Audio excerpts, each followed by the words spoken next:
जब लखनऊ के कुछ अस्पतालों ने ऑक्सीजन की कमी की सूचना अपने दीवारों पर चिपकाई तो उत्तर प्रदेश के मुख्यमंत्री ने 24 अप्रैल 2021 को चेतावनी दी कि जो लोग अस्पतालों में ऑक्सीजन की कमी की अफवाह फैलाएंगे उनके खिलाफ राष्ट्रीय सुरक्षा कानून के तहत कार्रवाई की जाएगी और उनकी संपत्ति भी जब्त कर ली जाएगी। इससे पहले प्रदेश के विधि मंत्री ब्रजेश पाठक ने अतिरिक्त मुख्य सचिव स्वास्थ्य को एक पत्र लिखकर शिकायत की कि कोविड की जांच रिपोर्ट मिलने में 4 से 5 दिन का समय लग रहा है। प्रदेश में प्राप्त जांच की सुविधा नहीं है और अधिकारी फोन भी नहीं उठाते।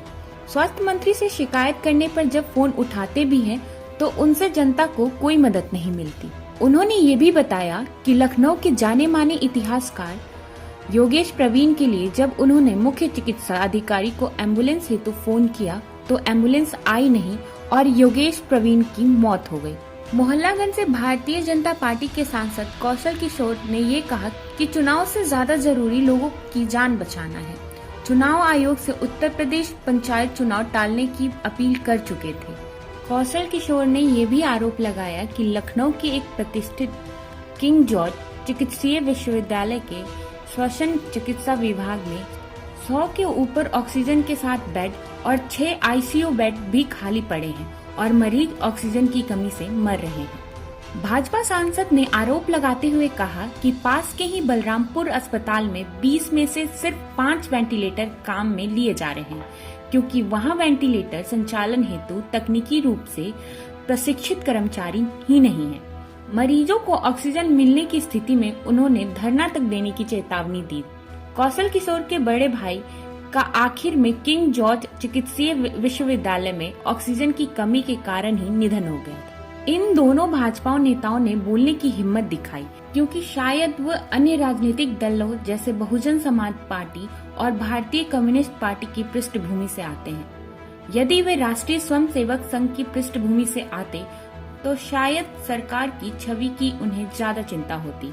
लेकिन अब तो कई भाजपा नेता उत्तर प्रदेश में कोरोना को लेकर चरमराई स्वास्थ्य व्यवस्था पर सवाल खड़े कर चुके हैं। इनमें बरेली के भाजपा विधायक केसर सिंह, जिनका बाद में कोविड से निधन हो गया, बस्ती के सांसद हरीश द्विवेदी, भदोही के विधायक दीनानाथ भास्कर, कानपुर के सांसद सत्यदेव पचेरी, मेरठ से सांसद राजेंद्र अग्रवाल, लखीमपुर खीरी के विधायक लोकेंद्र प्रताप सिंह, अब केंद्रीय मंत्री संतोष गंगवार, जिन्होंने वेंटिलेटर आदि की कालाबाजारी पर चिंता व्यक्त की है, शामिल है।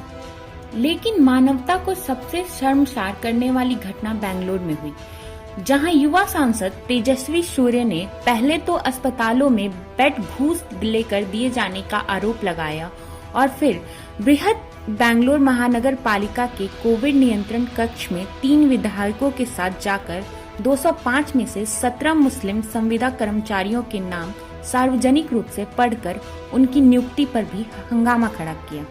जिस निजी संस्था ने इन कर्मचारियों को रखा था, पहले तो उसने उन्हें काम पर आने से मना किया, लेकिन पुलिस जांच में कोई अनियमितता न पाए जाने पर उन्हें वापस रख लिया गया। तेजस्वी सूर्य की इस अवांछित कार्यवाही से नियंत्रण कक्ष का कार्य 2 दिनों तक प्रभावित रहा। तेजस्वी सूर्य और 3 विधायकों पर सरकारी काम में बाधा डालने का मुकदमा क्यों नहीं दर्ज होना चाहिए? भाजपा के नेता संकट काल में भी सांप्रदायिक राजनीति करने से बाज नहीं आ रहे हैं।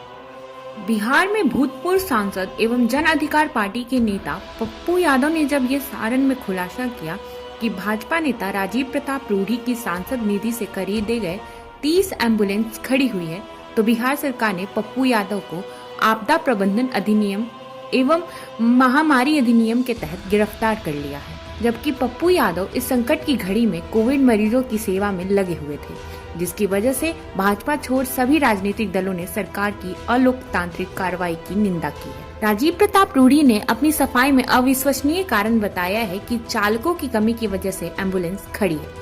असल में महामारी अधिनियम के तहत एम्बुलेंसों का इस्तेमाल न होने देने के लिए मुकदमा तो राजीव प्रताप रूढ़ी पर दर्ज होना चाहिए।